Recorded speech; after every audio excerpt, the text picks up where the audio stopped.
Here's the laundry space. Same tile as in the kitchen.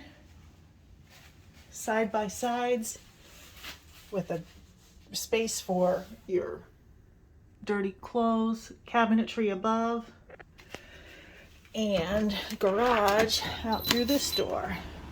2 steps down. You've got a tub out here,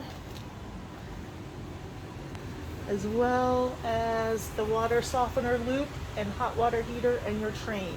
All kinds of great cabinetry for organization and a door to the side backyard. And then they're using this first guest bedroom as storage. So they have a note to say, excuse our mess.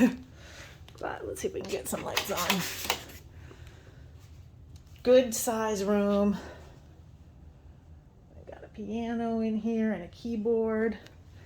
The closets have a file cabinet and built-ins in them.